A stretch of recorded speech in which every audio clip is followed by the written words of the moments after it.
The story of the man who did not wish to die.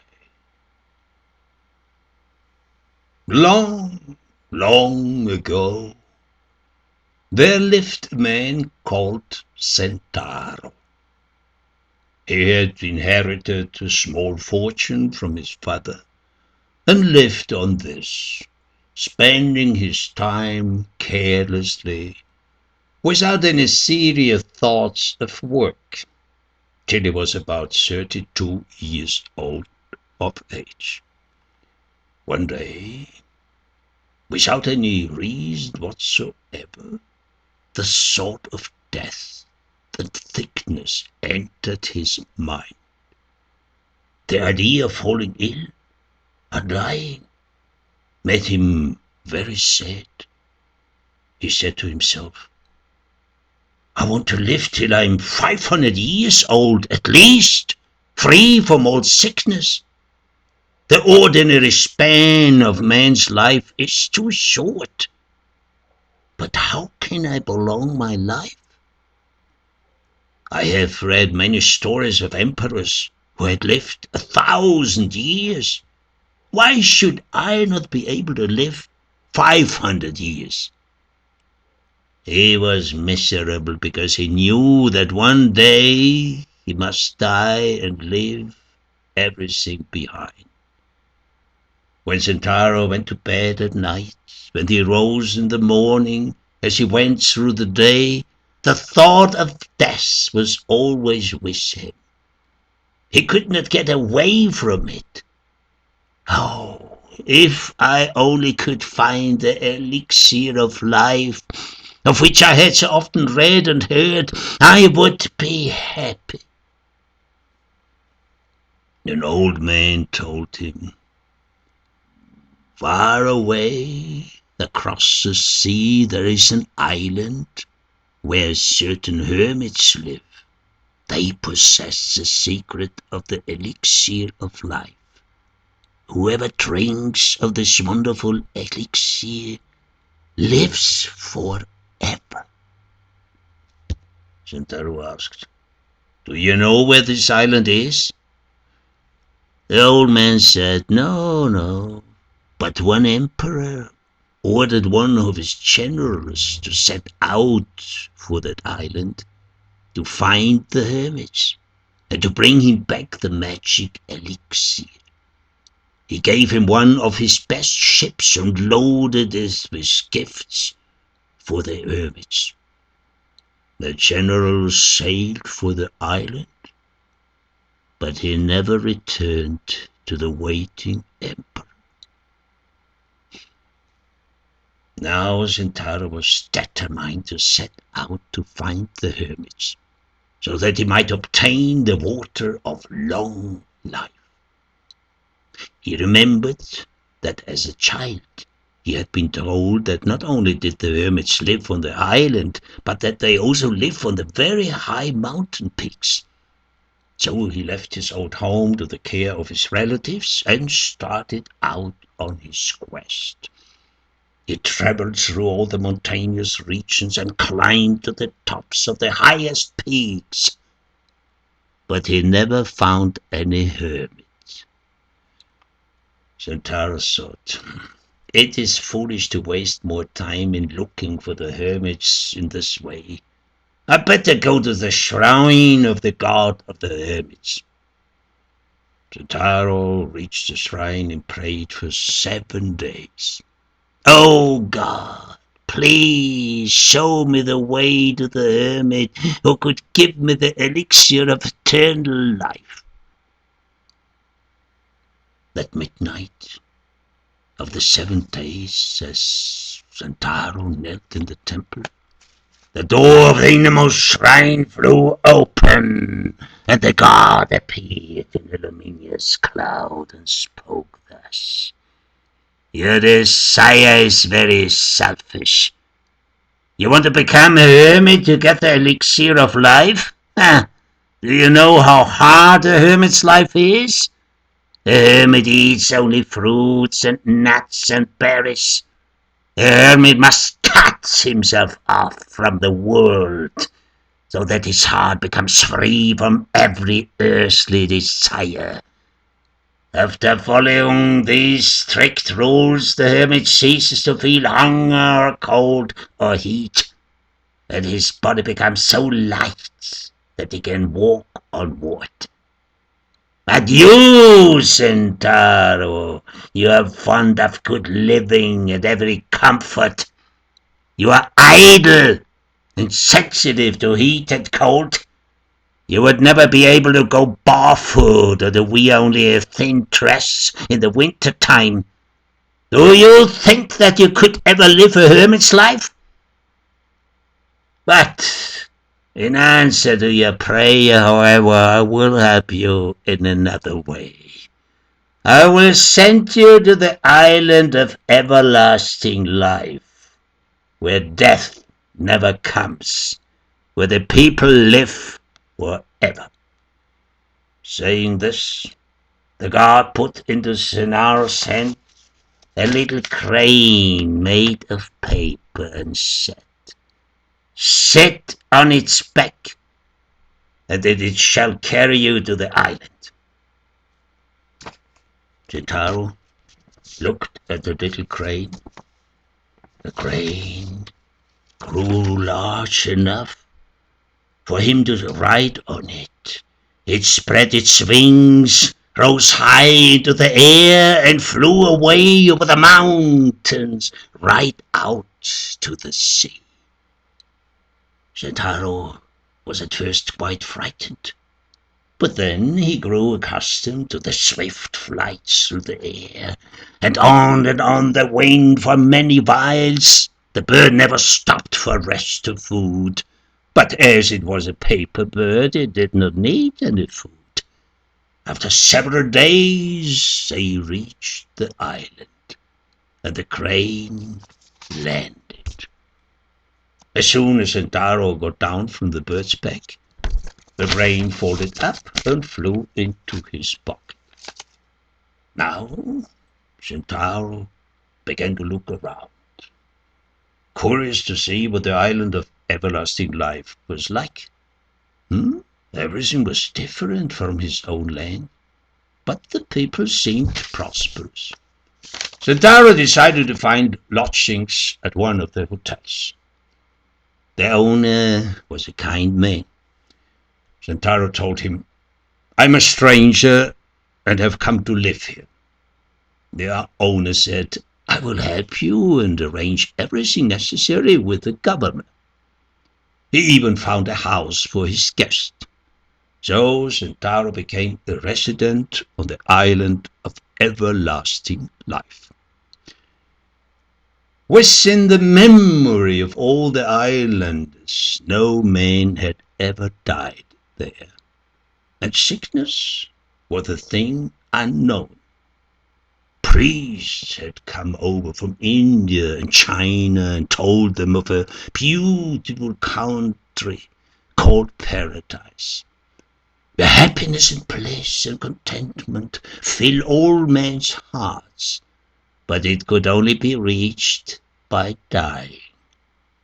This tradition was handed down from ages, from generation to generation, but none knew exactly what death was, except that it led to paradise. Unlike Centauro and other ordinary people, instead of having a great fear of death, the people on this island all longed for it as something desirable.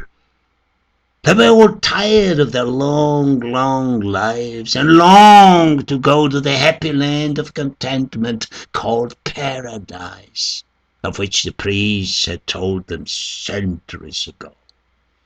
All this Centauro found out by talking to the islanders. He had wished to escape from dying. He had come to the island of everlasting life with great joy, only to find that the inhabitants themselves, doomed never to die, would consider it a bliss to find death. What he knew was poison. These people ate as good food. Whenever any merchants from other countries arrived, the people rushed to them eager to buy poisons, poisons.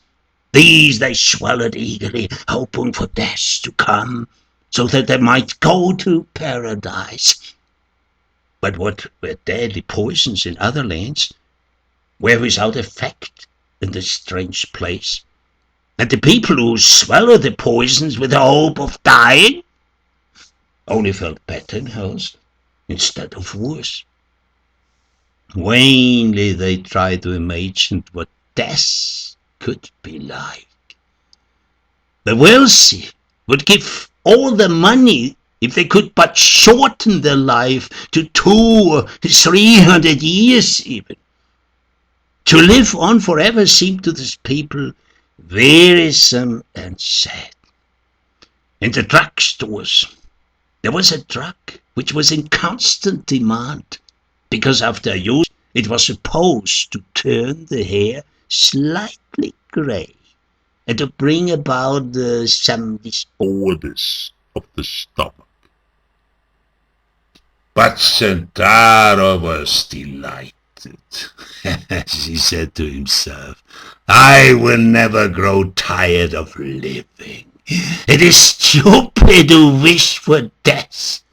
I am the only happy man on this island. I wish to live thousands of years and to enjoy life.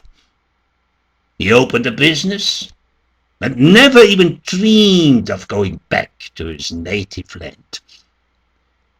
As years went by, however, things did not go as smoothly as at first. He had heavy losses in business. Several times some affairs went wrong with his neighbors. This caused him great annoyance. Time passed like the flight of an arrow for him, for he was busy from morning till night. 300 years went by in this monotonous way. At last he began to grow tired of life on this island and longed to see his native land and his old home. However long he lived here, life would always be the same. So was it not foolish and wearisome to stay on here forever? Sentaro, in his wish to escape from the island of everlasting life, prayed to the god who had brought him here. Please bring me back to my own land again, please. Suddenly, the paper crane popped out of his pocket. Sentaro was amazed to see that it had remained undamaged all over these long years. Once more the bird grew and grew till it was large enough for him to mount it. Then the bird spread his wings and flew swiftly out across the sea. Sentaro looked back and regretted all he had left behind. He tried to stop the bird. Stop! Stop! Stop! But in vain. The crane held on its way 1,000 of miles across the ocean. Then a storm came up. The paper crane got wet and fell into the sea. Sentaro fell with it. Frightened at the thought of being drowned, he cried out loudly, "Oh God, save me, save me!" He looked around, but there was no ship in sight. He swallowed a lot of seawater. While he was struggling to keep himself afloat, he saw a great shark swimming toward him.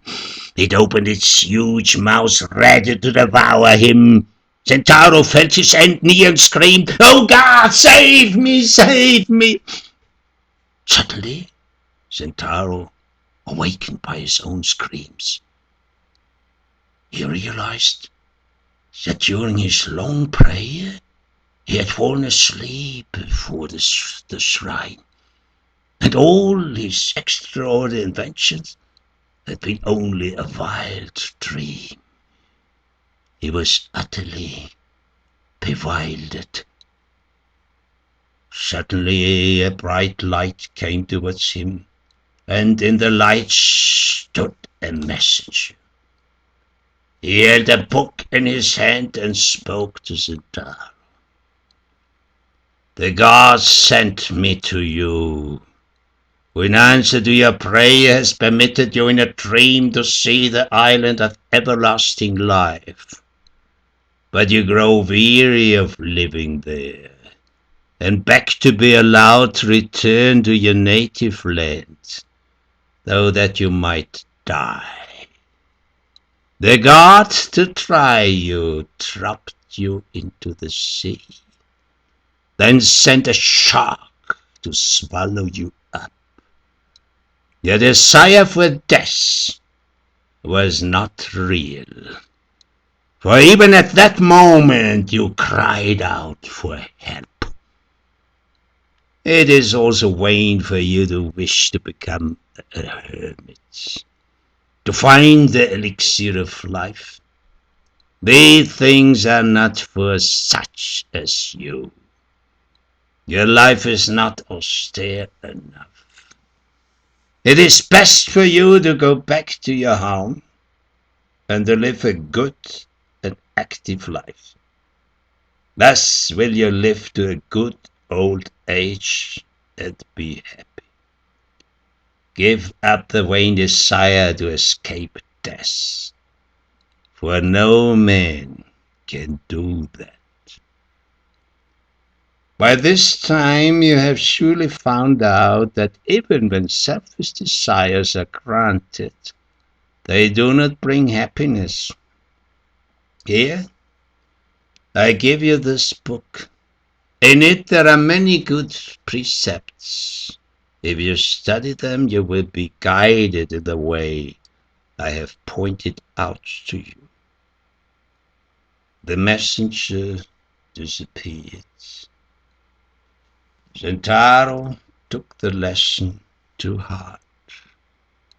With the book in his hand, he returned to his home, giving up all his vain wishes. He tried to live a good and useful life.